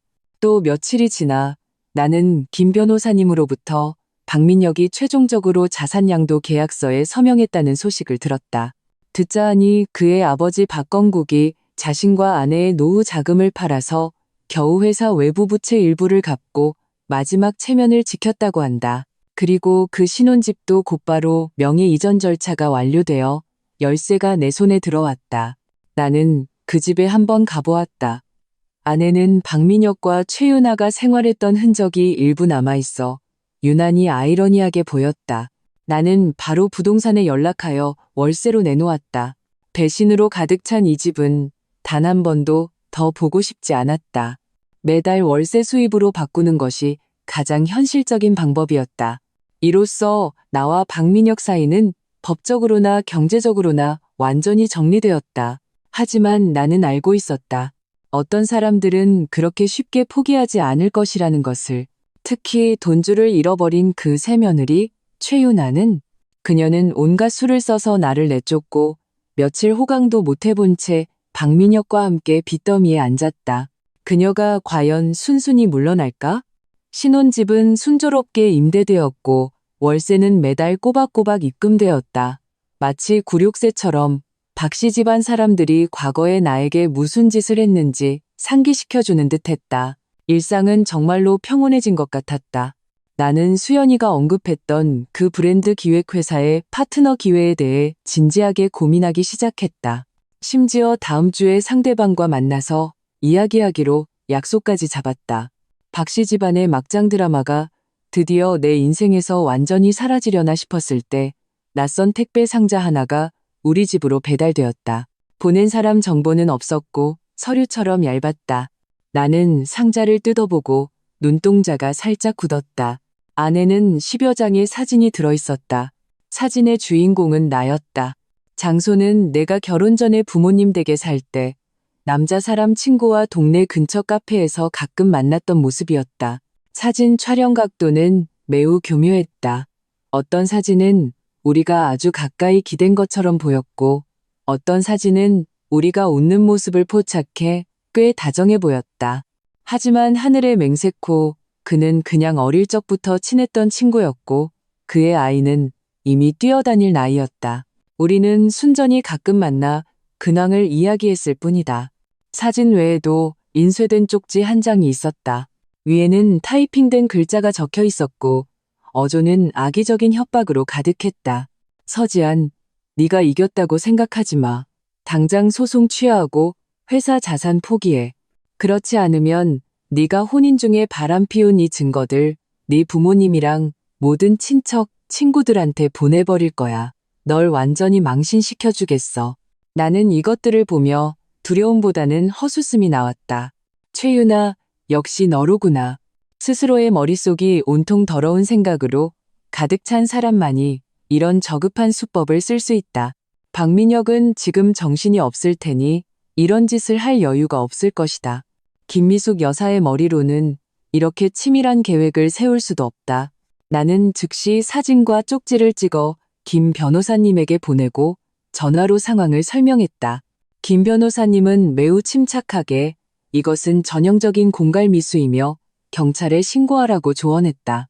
그리고 이것들은 마침 최윤아의 인품이 저열하고 이혼 사건에서 분란을 조장했다는 증거로 활용될 수 있다고 했다. 만약 추후에 다른 분쟁이 생기면 이것들이 우리에게 유리하게 작용할 것이라고 나는 잠시 생각하고 말했다. 신고는 일단 보류할게요. 하지만 이 증거들은 잘 보관해 주세요. 그녀가 다음에 또 무슨 장난을 칠지 보고 싶네요. 나는 뱀을 굴에서 끌어낼 생각이었다. 나는 쪽지에 남겨진 익명의 이메일 주소로 답장을 보냈다. 어조는 일부러 약간 당황한 척했다. 누구세요? 뭘 원하시는 거죠? 이 사진들 다 가짜예요. 전 바람 피운 적 없어요. 메일을 보낸 지 얼마 되지 않아 상대방에게서 답장이 왔다. 어조는 더욱 의기양양하고 거만했다. 가짜? 서지안, 변명하지 마. 증거는 명백해. 3일 주겠어. 내가 시키는 대로 해. 그렇지 않으면 내 부모님이 그들의 귀한 딸이 어떤 사람인지 똑똑히 보게 될 테니 각오해. 확신했다. 최윤아였다. 그녀는 참지 못하고 나선 것이다. 박민혁이 망하자 그녀는 아무것도 얻지 못하고 오히려 덤터기만 썼다. 이제 이런 조잡한 방식으로 나에게서 마지막 한 푼이라도 뜯어내려는 것이다. 나는 더 이상 답장하지 않았다. 대신 내가 찍어둔 그 증거 사진들과 협박 쪽지를 이전에 인스타그램에 글을 올렸던 그 부계정에 모두 올렸다. 그리고 글을 덧붙였다. 가만히 있으려니 바람이 멈추질 않는군요. 이혼 소송이 마무리되고 각자 잘 살기를 바랐는데 누군가 이렇게 저급한 수단으로 제가 결혼 전에 가졌던 정상적인 교우 관계 사진을 악의적으로 편집하고 조작하여 공갈 협박을 시도하고 있습니다. AT 최윤아 씨, 만약 이런 수법으로 무언가를 얻을 수 있다고 생각한다면 얼마든지 해보세요. 법이 당신에게 어떻게 살아야 하는지 가르쳐 줄 겁니다. 인스타그램에 글을 올린 후 나는 법률 상식을 알려주는 인플루언서 몇 명과 지역 사이버 수사대 계정을 태그했다. 이번에는 여론이 들끓기를 기다리지 않고 바로 원본 증거들을 가지고 경찰서로 가서 신고했다. 최윤아를 공갈 협박 혐의로 고소했다. 경찰은 상세하게 진술을 기록하고 증거를 접수했으며 법에 따라 조사하겠다고 밝혔다. 경찰서에서 나오자 공기가 한결 상쾌하게 느껴졌다. 최윤아처럼 허세만 강하고 속은 약한 사람은 겁을 주면 먹힌다. 진짜 강한 상대를 만나면 누구보다 빨리 꼬리를 내린다. 나는 그녀가 내 인스타그램 게시물을 보고 경찰에 전화를 받았을 때 그 경악하고 당황하는 모습을 상상할 수 있었다. 역시나 저녁이 되기 전에 수연이에게서 메시지가 왔다. 헐, 지아나, 최유나가 자기 인스타 계정 탈퇴했어. 듣자 하니 엄청 무서워하면서 사방으로 아는 사람 동원해서 상황 알아보고 너한테 연락해서 사과하고 합의하고 싶어 한대. 진짜 쫄보네. 나는 피식 웃고 답장하지 않았다. 사과? 합의? 이제 와서 무서운 줄 아는가? 늦었다. 이번에는 건드려서는 안 될 사람을 건드리면 어떤 꼴을 당하는지 그녀에게 똑똑히 기억시켜 줄 것이다. 공갈 협박은 미수에 그쳤다 하더라도 그녀가 충분히 쓴맛을 보게 할 것이다. 이 위선적인 백년아, 착한 척하는 여자. 이제 그 본 모습을 드러낼 때가 되었다. 내 인생이 어찌 이런 사람에게 계속 더럽혀지게 둘 수 있겠는가. 이 마지막 쓰레기까지 치우고 나서야 나는 비로소 과거와 진정으로 작별할 수 있었다. 최유나 쪽은 역시나 조용해졌다. 마치 꼬리가 밟힌 고양이처럼 구석으로 돌아가 상처를 핥고 있는 듯했다. 경찰서에서도 연락이 왔다. 최유나를 소환 조사했으며 그녀가 순간적인 판단착오로 협박을 시도한 사실을 모두 인정하고 눈물로 반성하며 보증서를 작성했다고 했다. 그리고 나에게 사과하고 배상할 의향이 있으며 합의서를 써주기를 바란다고 전해왔다. 나는 경찰에 바로 답했다. 사과는 받겠습니다. 배상은 법규에 따라 처리해주세요. 하지만 합의서는 써줄 수 없습니다. 나는 성모 마리아가 아니다. 나를 해치려 했던 사람을 용서해줄 의무는 없다. 그녀가 져야 할 법적 책임은 하나도 빠짐없이 지게 될 것이다. 최유나라는 탐욕스러운 존재를 처리하고 나니 몸과 마음이 한결 가벼워졌다. 마지막 잠재적인 골칫거리도 해결되었다. 나는 수연이 친구의 그 브랜드 기획 회사와 접촉하는데 더 많은 에너지를 쏟기 시작했다. 회사 대표는 임선아라는 유능하고 시원시원한 여성이었다. 우리는 몇 번 만나 이야기하면서 서로의 비전이 잘 맞는다는 것을 알게 되었다. 그녀는 내가 과거에 회사를 운영했던 경험과 인맥을 높이 평가했고 나는 그녀 회사의 활기와 발전 가능성을 좋게 보았다. 우리는 잠정적으로 파트너십에 합의했다. 나는 자금과 인맥을 투자하여 파트너로 참여하고 주로 고객 관계와 프로젝트 관리를 책임지기로 했다. 인생이 새로운 페이지를 넘긴 것 같았다. 나는 새로운 회사의 업무에 익숙해지고 프로젝트 자료를 검토하고 잠재 고객을 만나느라 바빴다. 매일이 충실하고 희망찼다. 그날 오후 나는 임 대표와 프로젝트 회의를 막 마쳤을 때 휴대폰이 울렸다. 그 먼 친척 동생이었다. 지난번 박씨 집안의 내부 싸움을 생중계한 이후로 그녀는 나를 유일한 하소연 대상으로 삼은 듯 때때로 박씨 집안의 최신 비참한 소식을 보내오곤 했다. 친척 동생은 음성 메시지를 하나 보내왔다. 목소리는 아주 낮았지만 흥분을 감추지 못했다. 지안 언니, 대박 뉴스, 박민혁 회사 오늘 공식적으로 파산 신청했대. 빚이 산더미 같아서 사무실도 건물주가 잠가버렸고 비품 같은 건 다 압류당해서 빚 갚는 데 쓰일 거래. 나는 눈썹을 살짝 올렸다. 예상했던 바였다.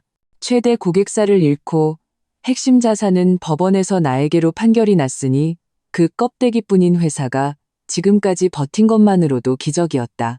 친척 동생은 이어서 말했다. 더 대박인 건 박민혁 아빠, 그러니까 발권국 씨 화병으로 고혈압이 와서 입원했대. 지금 박씨 집안 완전 난장판이야. 아무도 수습을 못해. 김미숙 여사는 매일 병원에서 울면서 언니 욕했다가 최유나 욕했다가 다 너희 두 애군 덩어리 때문이라고 난리래. 나는 들으면서 마음속에 아무런 동요도 느끼지 않았다. 발권국이 입원한 것은 동정심이 들지 않았다. 아내와 아들을 방치했으니 자업자득이다. 김미숙 여사의 저주는 더더욱 신경 쓰이지 않았다. 친척 동생은 또 메시지를 보냈다. 제일 웃긴 건 최유나는 지금 멀리 도망쳐서 병원에도 안 온대.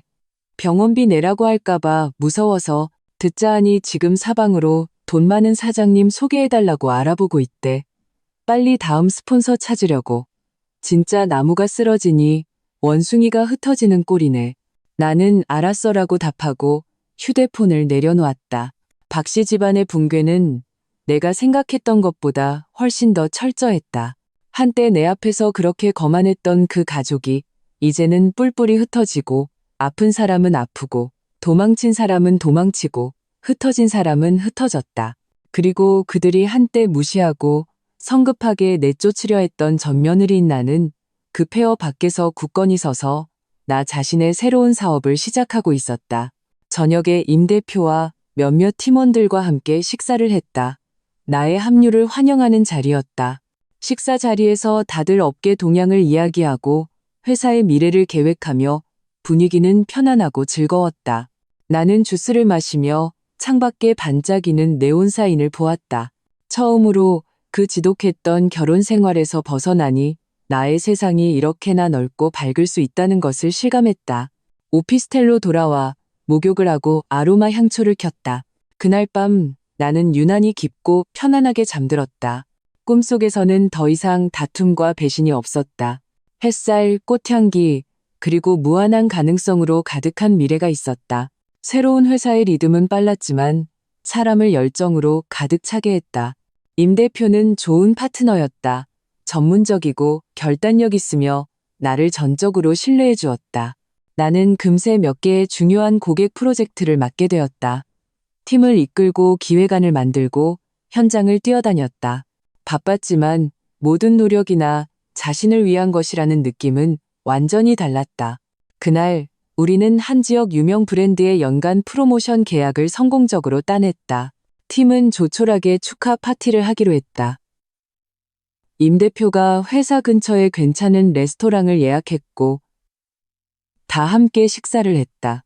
분위기는 뜨거웠고 동료들은 나의 합류를 환영하며 연신 축하의 말을 건넸다. 나도 점차 이 활기찬 집단에 녹아들고 있었다.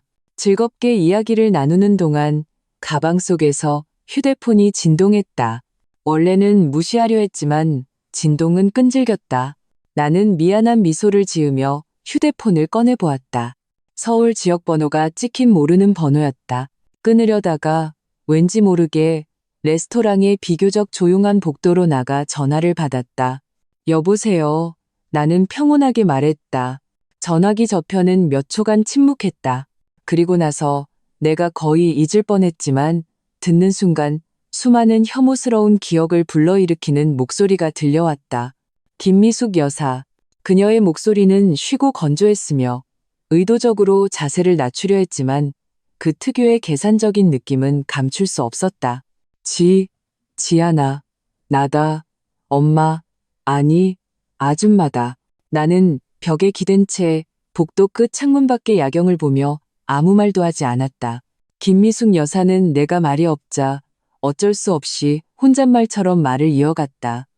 목소리에는 울음이 섞여 있었다. 지아나, 알아.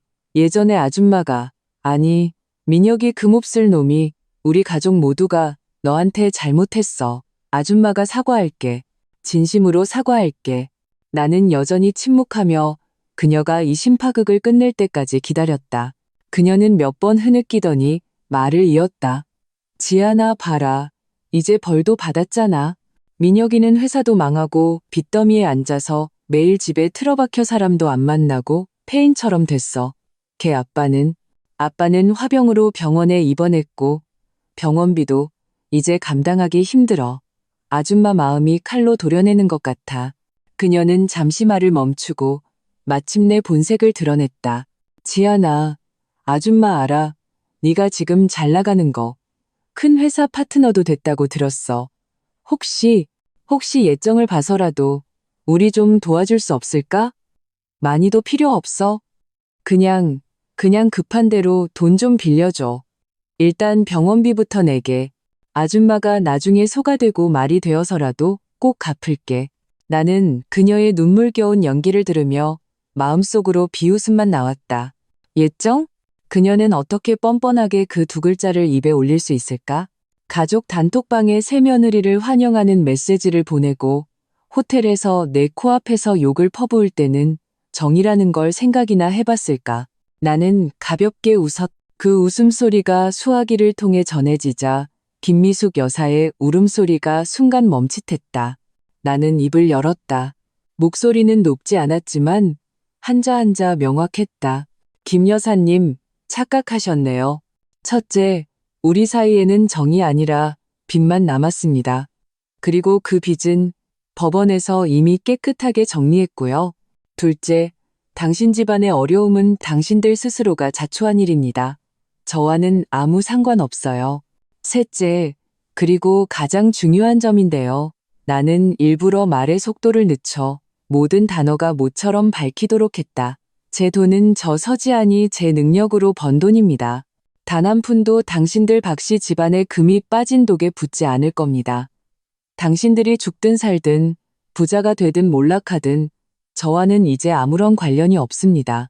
앞으로 다시는 제 삶을 방해하지 마세요. 말을 마친 나는 그녀에게 더 이상 매달릴 기회를 주지 않고 바로 전화를 끊었다. 그리고 그 번호도 차단 목록에 추가했다. 자리로 돌아오자 활기찬 분위기는 여전했다. 임 대표가 내가 돌아온 것을 보고 웃으며 물었다. 무슨 일 없어? 누구 전화야? 나는 주스를 한 모금 마시고 아무렇지 않은 듯 웃었다. 아니에요. 잘못 걸려온 스팸 전화예요. 모두가 계속해서 웃고 떠들었다. 방금 전에 불쾌한 통화는 마치 없었던 일처럼. 하지만 나는 알고 있었다. 이것이 끝이 아닐 수도 있다는 것을. 김미숙 여사가 체면을 버리고 이 전화를 했다는 것은 박씨 집안이 정말로 막다른 길에 몰렸다는 뜻이다. 궁지에 몰린 쥐는 고양이를 무는 법이다. 비록 내가 그들을 두려워하지는 않지만 필요한 경계는 해야 한다.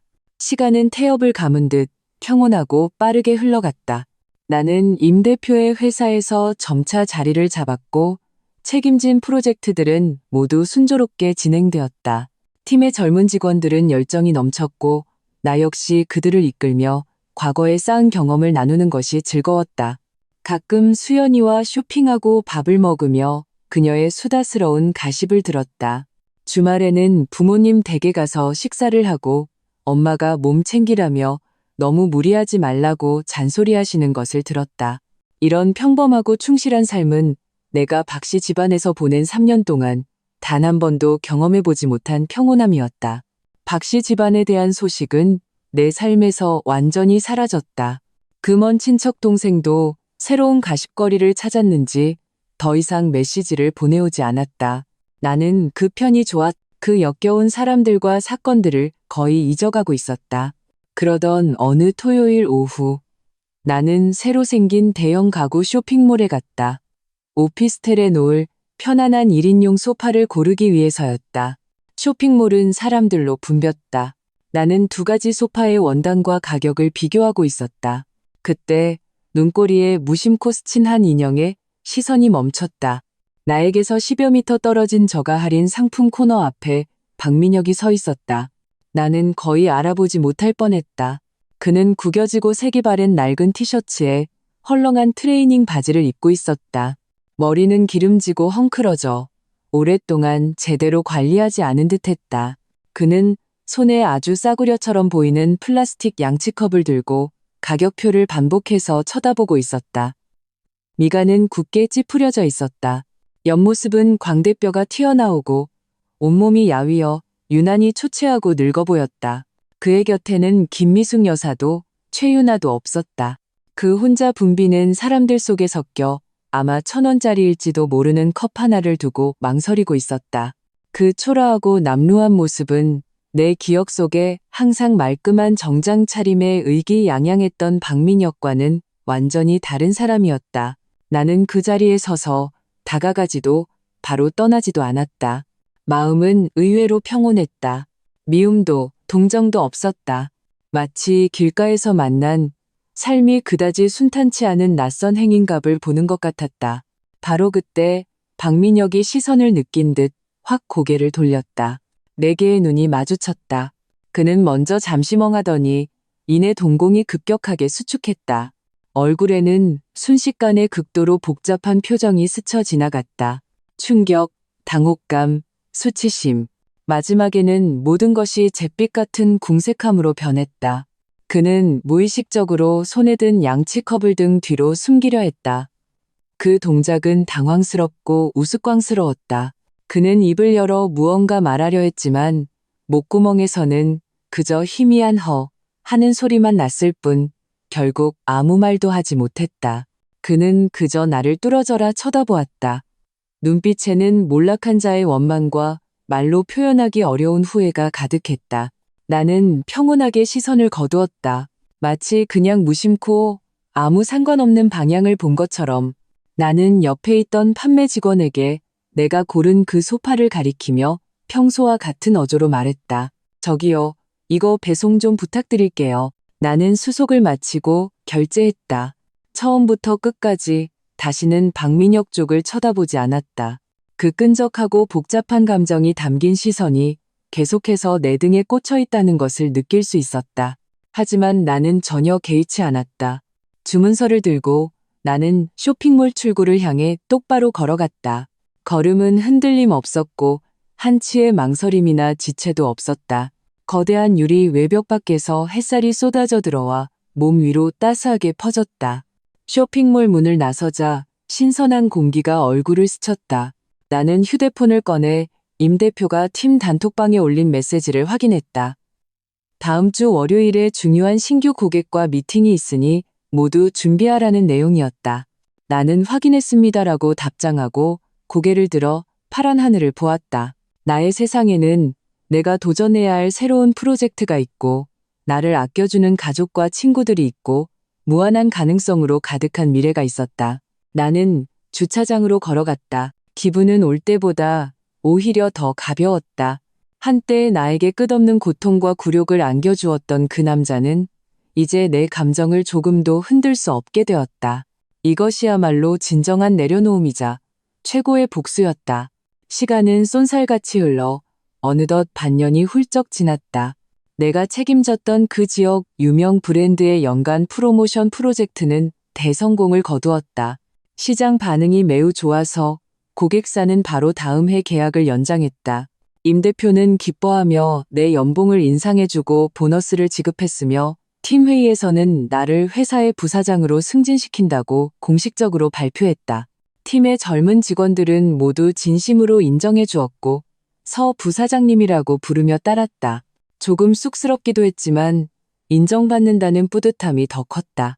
수연이는 내가 연애는 실패했지만 일에서는 성공했다며 한턱 쏘라고 아우성이었다. 주말에 우리는 분위기 좋은 레스토랑에서 만나기로 했. 내가 도착했을 때 그녀는 이미 음식을 주문해 놓고 휴대폰을 보며 실실 웃고 있었다. 내가 앉아 수연이는 휴대폰을 나에게 건네며 흥분해서 말했다. 이것 봐, 이것 봐, 최신 소식, 완전 대박이야. 나는 휴대폰을 받아들었다. 화면에는 한 지역 가십 커뮤니티의 게시물이 떠 있었다. 제목은 과거의 사모님은 지금 어디에? 몰락한 남편 집안의 비참한 현황. 게시물 안에는 사진과 글이 함께 있었다. 비록 모자이크 처리가 되어 있었지만 아는 사람은 한눈에 김미숙 여사와 박민혁이라는 것을 알아볼 수 있었다. 사진은 낡은 재래시장에서 찍은 것 같았다. 김미숙 여사는 머리가 희끗희끗하고 값싼 꽃무늬 셔츠를 입고 몇백 원을 깎기 위해 상인과 격렬하게 실랑이를 벌이고 있었다. 얼굴에는 삶의 고단함이 남긴 각박함과 초췌함이 가득했다. 다른 사진은 좀 더 흐릿했다. 공사장 같았다.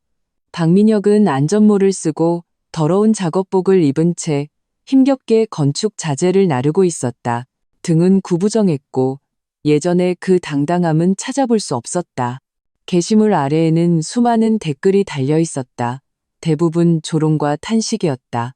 그러니까 사람이 너무 독하면 안 돼. 다 벌받는다니까. 그렇게 기고만장하게 전며느리 내쫓더니 이제 꼴 좋다. 듣자 하니 그 남자 회사 망하고 빚더미에 앉았다던데 아내도 다른 남자랑 도망갔고 진짜 인과응보다. 수연이는 다가와 목소리를 낮춰 말했다. 듣자 하니 박민혁 지금 어느 건설 현장에서 일용직으로 일한대. 그것도 맨날 하는 게 아니라 어쩌다 한 번씩. 김미숙 여사는 옛날 동네의 낡은 연립주택으로 이사가서 매일 시장에서 제일 싼 시든 채소 사서 먹는데. 그리고 그 최유나? 치, 진작에 다른 돈 많은 남자 물어서 도망갔지. 나는 평온하게 휴대폰을 그녀에게 돌려주고 물컵을 들어 한 모금 마셨다. 마음속에는 상상했던 통쾌함 같은 것은 없었다. 마치 아주 멀리 있는 낯선 사람의 가십을 듣는 것처럼 아무런 파장도 일지 않았다. 그들의 비참함은 그들 스스로가 선택한 인과응보였다. 나와는 이미 아무 상관이 없었다. 수연이는 내 표정을 살피며 조심스럽게 물었다. 지안아, 너 아무 느낌 없어? 속 안 시원해? 나는 웃으며 스테이크를 한 조각 잘랐다. 육질은 부드럽고 굽기도 완벽했다. 속 시원할 게 뭐가 있어? 그들이 선택한 길인걸. 나는 내 인생 잘 살면 돼. 그들이 어떻게 되든 난 관심 없어. 수연이는 잠시 멍하더니 이내 내 어깨를 힘껏 쳤다. 대박. 우리 서 부사장님 역시 스케일이 다르네. 이게 진짜 내려놓은 거지? 아름답고 능력 있는 우리 서 부사장님을 위하여 건배. 우리는 웃으며 잔을 부딪혔다. 레스토랑에는 부드러운 음악이 흐르고 조명은 따뜻했으며 음식은 맛있었다. 맞은편에는 나를 진심으로 축하해주는 친구가 있었다. 이 순간 나는 전례 없는 만족감과 평온함을 느꼈다. 식사를 마치고 레스토랑 문 앞에서 수연이와 헤어졌다. 그녀의 남자친구가 데리러 왔고 두 사람은 알콩달콩하며 떠났다. 나는 혼자 밤거리를 따라 천천히 걸어서 집으로 왔다. 밤바람이 얼굴을 스쳤다. 초여름 특유의 따뜻함과 꽃향기가 섞여 있었다. 길가에 네온사인이 반짝이며 화려한 도시의 윤곽을 그리고 있었다. 나는 고개를 들어 깊게 숨을 들이마셨다. 공기 속에는 자유의 향기가 있었다. 한때 나는 이혼이 하늘이 무너지는 일이고 인생의 실패라고 생각했다. 이제야 나는 깨달았다. 잘못된 사람을 떠나고 나를 갉아먹는 환경을 떠나는 것은 새로운 시작이자 해방이라는 것을. 그 짙은 와인색 표지의 이혼 서류는 나의 치욕의 증거가 아니라 더 나은 삶으로 가는 통행증이었다. 박민혁, 김미숙, 최유나. 한때 나를 고통스럽게 하고 분노하게 하고 숨막히게 했던 그 사람들과 사건들은 이제 모두 희미해져 먼 배경의 작은 검은 점이 되었다. 더 이상 나에게 조금의 영향도 미치지 못한다. 나의 세상은 넓고 미래는 길다.奮斗할 가치가 있는 일이 있고 진심으로 대하는 친구와 가족이 있고 무한한 가능성이 있는 내일이 있다. 과거는 그냥 완전히 과거로 흘려보내자. 오피스텔 건물 아래에 도착하여 나는 고개를 들어 우리 집 창문에서 새어나오는 따뜻한 불빛을 보았다. 그곳은 나의 집. 온전히 나 서지 안에 안정되고 평온한 안식처였다. 나는 현관으로 들어섰다. 발걸음은 가볍고 단단했다. 나의 새로운 인생은 이제 막 시작되었다. 그리고 이번에는 나 자신을 위해 가장 멋진 모습으로 살아갈 것이다.